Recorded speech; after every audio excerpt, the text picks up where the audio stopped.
Welcome to Baby Boomer Tales. My name is Jim. Yesterday was my 72nd birthday. 72 years old. Amazing. Where's the marching band? What about an applause?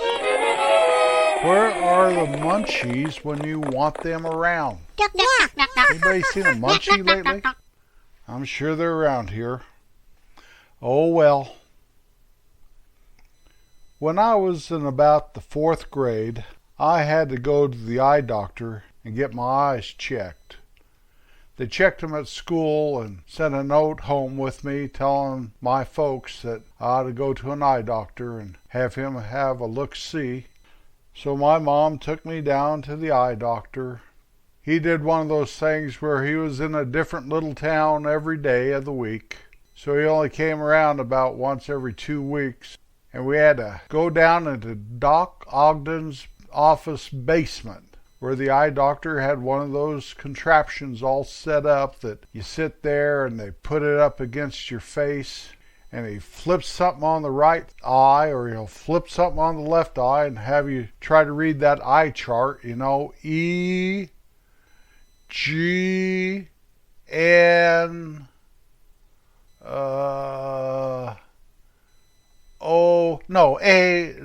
C, all that stuff. You know what I mean? And then he'll look in your eyes with this little flashlight with a pointed end, kind of pull up your eyelid and tell you to look to the left, then look to the right. Then he said, "This boy needs glasses. His vision is something, something, and something, something." And neither one of those sets of numbers were 20/20. So then he brings out this little suitcase and opens it up. There's a bunch of different frames for glasses in this display type deal in that suitcase. And my mom said, "Jimmy, which one would you like?" I go, "I am not going to like any of them. I don't want glasses. I don't need glasses. I can see just fine." So my mom settled on a pair of black ones, just black frames. Well, about 2 weeks later, here he comes to our little town again. I had an appointment, so I went down there, and he put my new glasses on my face and made me read that eye chart, and I go E, C, L, M, P, Q, and I could read several rows down. He made sure they were tight on me, told me to take care of them, gave me a little case to haul them around in if I wasn't going to wear them, but he told me I should wear them when I got up in the morning and take them off when I went to bed at night. Okay, sure thing. And I went home with my glasses in its case in my back pocket.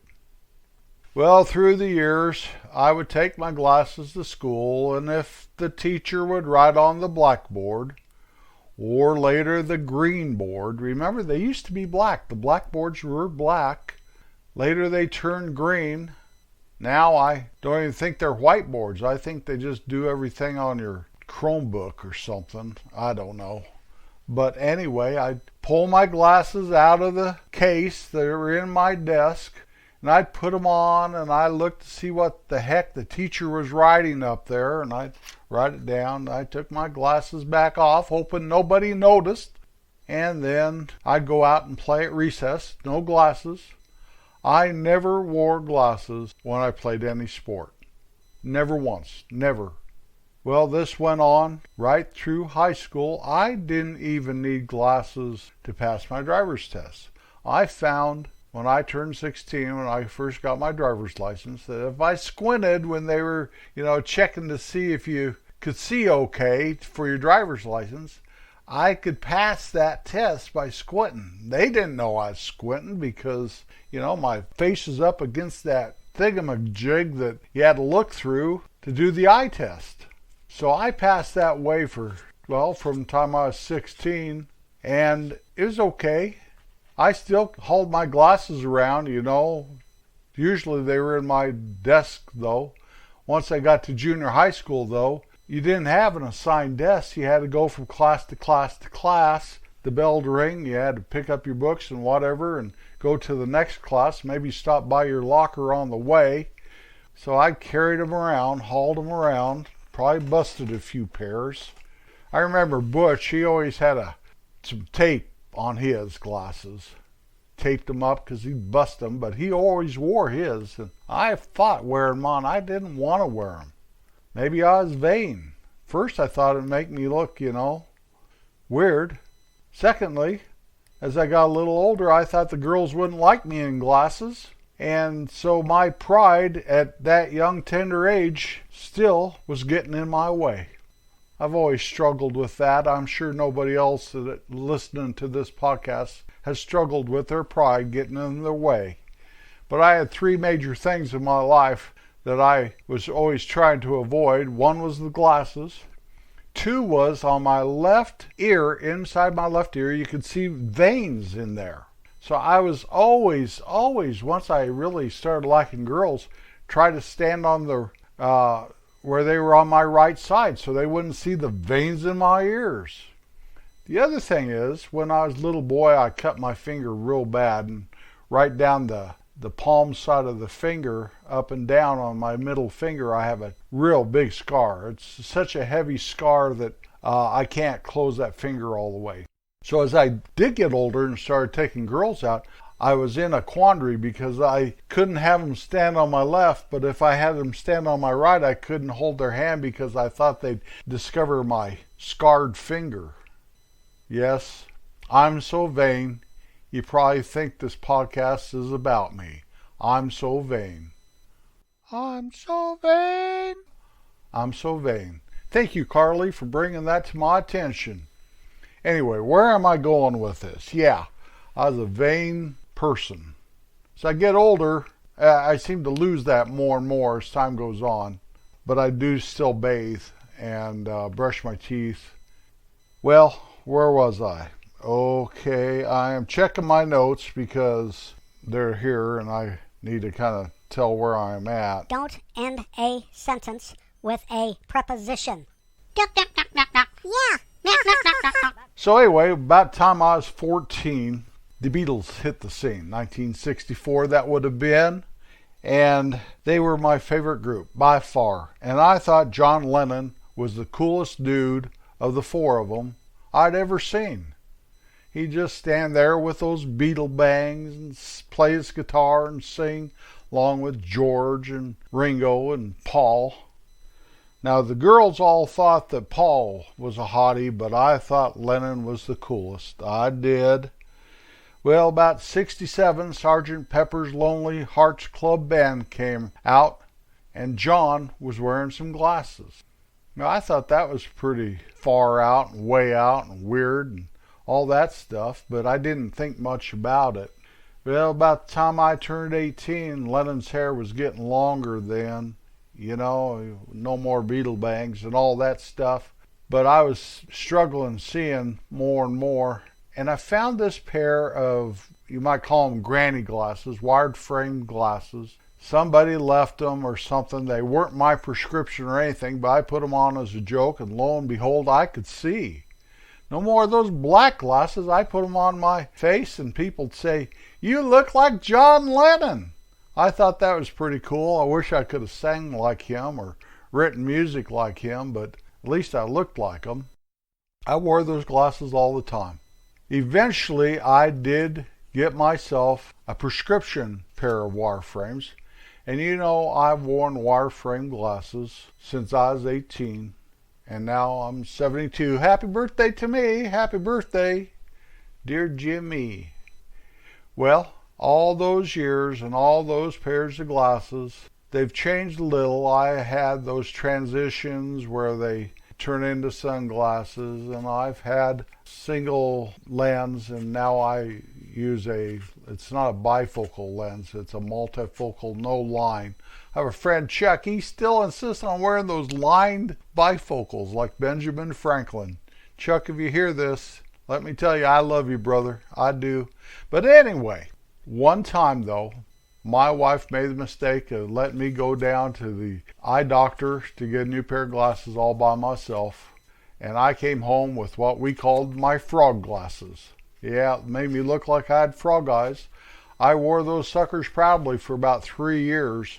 Now I can get about 10 years out of a pair of glasses. I'm not very hard on them. I take care of them.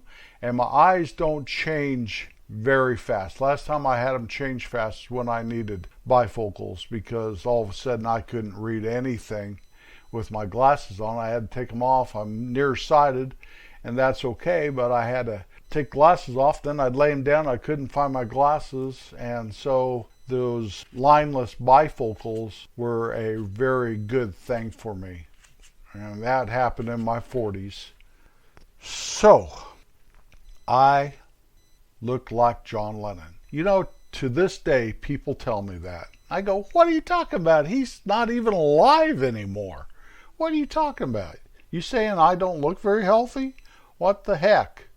And I agree with them. There are times I see pictures of myself, and I do resemble the guy when he had his glasses on, and of course I wear glasses. Now that I've lost my weight, I've lost 35 pounds in the last few months, and so I'm thinner, and he was a skinny guy, you know, and so possibly I resemble my old Beatle even more. It's an amazing thing. We just watched a documentary about the Beatles here a while back, and that was kind of interesting, and I can't really watch him in the later years of his life without tripping out on that I look like him. I'll turn to my wife and say, do I really look like him? And she'll say something about, of course you do, dear. Now, be quiet and watch the show, or something like that. I guess we all look or remind others of somebody. I always say that there's just a few molds out there, and that's why when you see somebody or talk to somebody, when you say goodbye and you walk away, you say to the wife, you know, they reminded me of so-and-so. It's kind of cool. I like to trip out on that a lot. I know I'm using some old hippie lingo, and that's okay. If it wasn't for the Beatles, I probably never would have been as interested into entering into that world in the first place. So I want to hold your hand, John Lennon. Not really. I'd rather hold my sweetheart's hand. But whatever, you know. I really like that song. I really did. Okay, so I did cover that the girls liked Paul. I thought Lennon was the coolest, but I thought George was the most rugged. He would have made the best Colorado boy.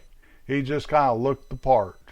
And Ringo, you know what I take from Ringo, besides he seems to be the longest lasting, him and Paul, is he played the drums unlike what I thought people were supposed to play the drums. I thought they had to hold that left stick, you know, in the marching band, how those drummers had to hold that stick, and Ringo just held both sticks like a couple clubs and beat on those drums, and he was so cool.